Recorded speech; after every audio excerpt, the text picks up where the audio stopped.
दोस्तों, गौतम बुद्ध की शिक्षा हर किसी के जीवन को कोई नई दिशा दे सकती है। अगर आप भी ऐसे इसे मानते हैं, कमेंट में नमो बुद्धाय लिखना मत भूलिए। एक समय की बात है, नगर में एक व्यापारी रहता था। अपने और अपने परिवार के भरण पोषण के लिए वह नमक का व्यापार करता था। उसके परिवार में पत्नी और 2 पुत्र थे। व्यापारी के दोनों पुत्रों का स्वभाव बिल्कुल अलग था। जहाँ एक और बड़ा पुत्र बहुत ही संकोची और शर्मीले स्वभाव का था, उसे किसी से बात करने में शर्म भी आती थी।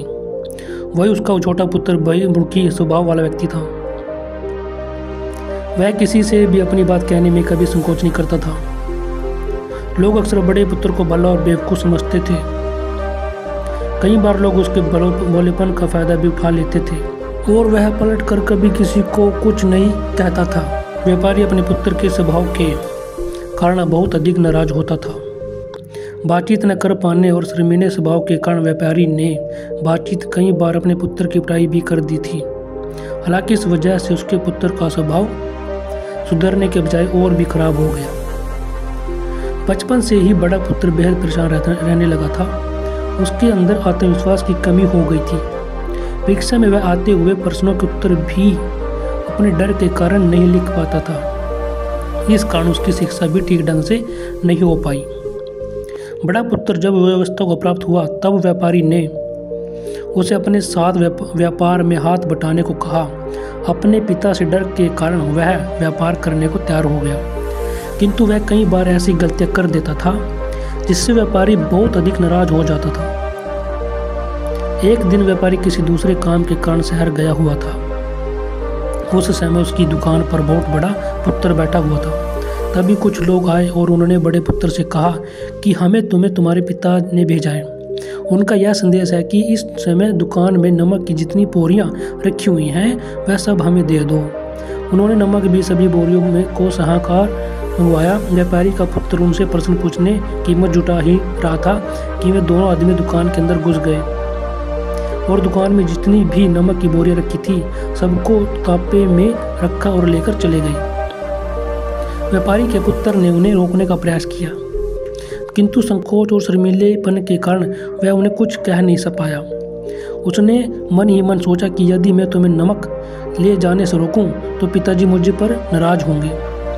कुछ समय बाद जब व्यापारी शहर से वापस आया, तो खाली दुकान देखकर उसने अपने पुत्र से प्रश्न किया कि नमक की बोरी कहाँ गई? यह दुकान इतना खाली खाली क्यों है? तब बड़े पुत्र ने धीमे स्वर में कहा कि कुछ लोग दुकान पर आए थे और उन्होंने मुझसे कहा कि आपने नमक की बोरियां को सहार मंगवाया है, और दुकान में से सारी बोरियों को निकालकर लेकर चले गए। व्यापारी ने अपना सिर पीट लिया। उसने अपने पुत्र को दुकान से धक्का देते हुए कहा कि तुम मूर्ख का मूर्ख ही रह जाएगा। वे लोग तुझे बेवकूफ़ बनाकर सारा सामान ले गए। तुमने मेरा बहुत बड़ा नुकसान करवा दिया। यहाँ से दूर भाग जाओ और घर वापस मत आना। यदि तुम वापस आए तो मैं तुम्हें पीट पीट कर सीधा कर दूंगा। व्यापारी का बड़ा पुत्र इस बात से बहुत दुखी हुआ। एक बार फिर उसके शर्मीले स्वभाव के कारण उसके पिता उससे और अधिक नाराज हो गए। साथ ही व्यापार में भी इतना नुकसान हो गया। उस नगर के सभी लोग व्यापारी के पुत्र पर हंस रहे थे और उसका मजाक बना रहे थे।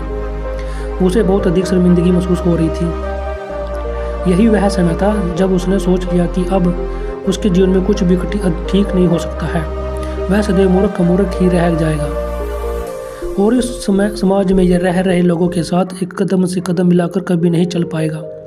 व्यापारी का पुत्र नगर से बाहर आ गया और एक दिन नदी के किनारे बैठकर खूब रोया। गहरे पानी को देखकर उसके मन में विचार आया कि अब उसके जीवित रहने का कोई फायदा नहीं है। उसने सोच लिया कि आज वह इस नदी में डूबकर अपने आप को समाप्त कर लेगा। असफल जीवन जीने से अच्छा है कि वह स्वयं को समाप्त कर ले। उसने जैसे ही नदी में छलांग लगाई, एक बौद्ध भिक्षु ने उसे और नदी से बाहर निकाल कर ले गए। व्यापारी का पुत्र बौद्ध भिक्षु पर नाराज होने लगा और कहने लगा कि तुमने मुझे बचाया क्यों? मैं इस असफल जीवन को जीना नहीं चाहता। बौद्ध भिक्षु ने उसे समझाया कि जीवन एक ही बार मिलता है और यदि तुम जीवित ही नहीं रहोगे तो असफलता को खत्म करके सफल कैसे बनोगे? तब व्यापारी के पुत्र ने कहा कि मेरे जीवन बहुत अधिक समस्याएं हैं। यह सभी समस्याएं मेरी संकोची और शर्मीले स्वभाव के कारण हुई हैं। मैंने अपने पिता का नुकसान करवा दिया। मैं एक अच्छा पुत्र नहीं हूँ। अपने स्वभाव के कारण मैं शिक्षा ग्रहण भी नहीं कर सका। यह सारा संसार मुझे मूर्ख समझता है। या किसी मूर्ख को संसार में जीने का अधिकार है? तब बुद्ध भिक्षु ने कहा कि तुम्हारे इस प्रश्न का उत्तर तो मेरे गुरु ही देंगे। चलो मैं तुम्हें मेरे गुरु से मिलवाता हूँ।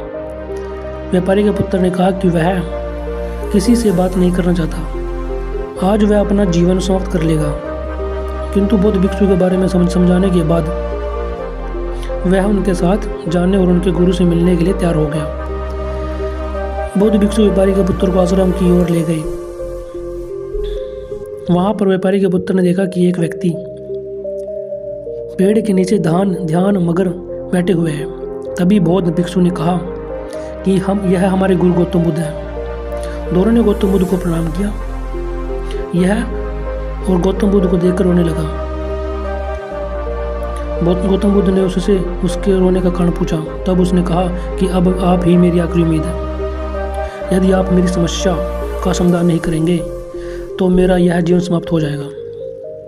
गौतम बुद्ध ने व्यापारी के पुत्र से उसकी समस्या के बारे में पूछा। तब उसने बताया कि किस प्रकार वह बचपन से ही शर्मीले और अंतर्मुखी स्वभाव का है। इस कारण लोग उससे मूर्ख समझ लेते हैं और उसके पिता भी उससे प्रेम नहीं करते। तब गौतम बुद्ध ने युवक को शांत कराते हुए कहा कि मेरे पास तुम्हारी समस्या का समाधान है। तुम्हारा जीवन बहुत ही आसान हो सकता है। तब युवक ने कहा कि क्या सचमुच ऐसा हो सकता है? आप बहुत ही महान व्यक्तित्व प्रतीत होते हैं। आपके तो कई शिष्य हैं। गुरुदेव, मैं भी आपका शिष्य बनना चाहता हूँ। क्या आप मुझे अपने शिष्य के रूप में स्वीकार करेंगे?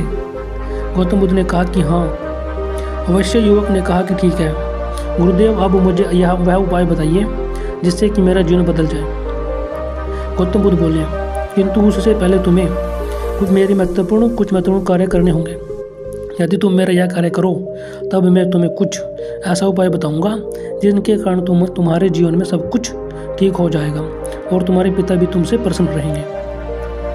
गौतम बुद्ध ने उस युवक को कहा कि आज से 3 दिन बाद मैं तुम्हें ऐसे उपाय बताऊंगा जिससे तुम्हारा जीवन बदल जाएगा। किंतु 3 दिन तक तुम्हें मेरे सभी कार्य करने होंगे। मैं जैसा कहूँगा तो यदि तुम वह कार्य करने को तो 3रे दिन के बाद तुम्हारा जीवन बदल जाएगा। तुम्हारा पहला दिन कल से शुरू होगा। अभी जाओ और आश्रम में ही आराम करो। अगले दिन व्यापारी का पुत्र गौतम बुद्ध के पास पहुंचा और कहा कि गुरुदेव, मुझे पहले दिन का कार्य बताइए। तब गौतम बुद्ध ने कहा कि आज तुम्हें 10 अजनबी व्यक्तियों से बातचीत करनी है और उनका हाल जानना है। इसका लेखा जोखा शाम तक लेकर आना। व्यापारी के पुत्र को बड़ी ही संकोच महसूस हुआ, किंतु उसने गौतम बुद्ध को कहा कि हाँ दिया। वह निकल पड़ा 10 अजनबी लोगों से बातचीत करने। शुरू में उसे बहुत अधिक संकोच हुआ। कई लोग तो उसे डांट कर भगा देते थे। उसके सामने अपना जीवन बदलने का यही एक उपाय था। आखिरकार कोशिश करते हुए उसने 10 अजनबी लोगों के नाम और उनके व्यापार का लेखा जोखा प्राप्त कर लिया। शाम को जब वह गौतम बुद्ध के पास पहुंचा तो प्रसन्नता के साथ उसने गौतम बुद्ध को बताया कि आज का कार्य उसने सही ढंग से पूरा कर लिया है। कुछ लोग तो उसके मित्र भी बन गए हैं। दूसरे दिन फिर वह युवक गौतम बुद्ध के पास पहुंचा। तब गौतम बुद्ध ने कहा कि आज का कार्य है। तब तुम आश्रम में रह रहे हैं 10 शिष्यों को संबोधित करते हुए उन्हें जल के उपयोग के विषय में पढ़ाओ। गौतम बुद्ध की बात सुनकर व्यापारी का पुत्र हक्का बक्का रह गया। उसने कहा कि आप मुझसे किस प्रकार का कार्य करवा रहे हैं? मैं अपनी शिक्षा ठीक से पूरी नहीं कर पाया। मैं यह कार्य नहीं कर पाऊंगा। तब गौतम बुद्ध ने कहा कि ठीक है, तब मैं तुम्हें उपाय भी नहीं बताऊंगा। व्यापारी के पुत्र ने प्रार्थना करते हुए कहा कि आप जानते हैं मेरी शिक्षा अधूरी है। फिर मैं किस प्रकार बालकों को शिक्षा दे सकता हूँ? गौतम बुद्ध ने मुस्कुराते हुए कहा कि यहाँ सिर्फ मैं जानता हूँ कि तुम्हारी शिक्षा अधूरी है। ये बालक नहीं जानते। तुम रोज अपने जीवन में जल का उपयोग करते रहो। यही सब बातें जानकर उन बालकों को बतानी है। आखिरकार व्यापारी के पुत्र के पास कोई रास्ता नहीं बचा। हिम्मत जुटाकर वह उन बालकों के पास पहुंच गया। शुरू में तो उसके हाथ पैर कांप रहे थे, किंतु आखिरकार उसने जल की विशेषताओं के बारे में बताना प्रारंभ कर दिया। उसने बालकों को जल की 5 विशेषताएं बताई और जल्दी से वहाँ से भाग गया। गौतम बुद्ध के पास आकर उसने कहा कि बहुत अधिक डर लग रहा था, किंतु मैंने बालकों को जल की 5 विशेषताएं बता दी हैं। गौतम बुद्ध ने कहा कि जो एक बार फिर कोशिश करके आओ। व्यापारी का पुत्र ने एक बार फिर हिम्मत जुटाई और बालकों को जल के विषय में पढ़ाना शुरू किया। इस बार व्यापारी के पुत्र को बिल्कुल डर नहीं लग रहा था। पूरे आत्मविश्वास के साथ बालकों को शिक्षा दी। तब गौतम बुद्ध ने युवक की प्रशंसा करते हुए कहा कि तुम अवश्य ही साहसी हो। गौतम बुद्ध से शाबाशी सुनकर वह युवक बहुत अधिक प्रसन्न हुआ। युवक तीसरे दिन जब गौतम बुद्ध के पास आया तो गौतम बुद्ध ने उससे कहा कि आज का कार्य तुम्हें थोड़ा अजीब लग सकता है, किंतु आज तुम्हें अपने पिता से मिलने जाना है। गौतम बुद्ध की यह बात सुनकर वह युवक बहुत अधिक डर गया। उसने कहा कि नहीं, मैं अपने पिता के सामने नहीं जाऊंगा। गौतम बुद्ध ने कहा ठीक है, तब मैं तुम्हें उपाय भी नहीं बताऊंगा। आखिरकार उस युवक को गौतम बुद्ध की बात माननी पड़ी। गौतम बुद्ध ने उसे समझाया कि अपने पिता के पास जाकर उनसे क्षमा मांगना और कहना कि तुम्हें एक और अवसर दे ताकि तुम स्वयं को बुद्धिमान साबित कर सको। उस युवक ने बड़ी हिम्मत के साथ अपने पिता का सामना किया और उनसे क्षमा मांगी। आखिरकार व्यापारी ने अपने पुत्र को क्षमा कर दिया और उसे दूसरा अवसर देने के लिए तैयार हो गए। व्यापारी का पुत्र गौतम बुद्ध के पास आया और उसने जब उपाय के बारे में जानना का चाहा तब गौतम बुद्ध ने कहा कि तुमने स्वयं ही अपना उपाय खोज लिया है। तुम किसी से बात नहीं कर पाते थे, शर्मीले थे, सब कुछ तुम्हारे मन में बैठा हुआ डर था। हम कितने आत्मविश्वासी हैं, कितने शर्मीले और हमारे अंदर कितना डर है, यह सिर्फ हमें पता होता है। बाहरी दुनिया में किसी को नहीं पता होता है। बाहरी दुनिया में हम स्वयं को जिस प्रकार का दिखाते हैं, लोग हमें इस प्रकार का समझते हैं। अगर तुम इस आत्मविश्वासी नहीं हो तो भी अनजान व्यक्तियों के सामने यदि आत्मविश्वासी होने का अभिनय करो तो किसी को पता भी नहीं चलेगा कि तुम कौन हो। वह युवक समझ चुका था कि गौतम बुद्ध उसे क्या बताना चाह रहे हैं। गौतम बुद्ध को धन्यवाद किया और उनसे वादा किया कि वह जीवन में सफल होकर दिखाएगा। दोस्तों, यह वीडियो पसंद आई हो तो इसे लाइक जरूर करें और चैनल को सब्सक्राइब करना ना भूलें। आपके पास भी कोई ऐसा शर्मीला और संकोची स्वभाव का व्यक्ति हो तो उसे यह वीडियो जरूर शेयर करें ताकि उसकी सहायता हो सके।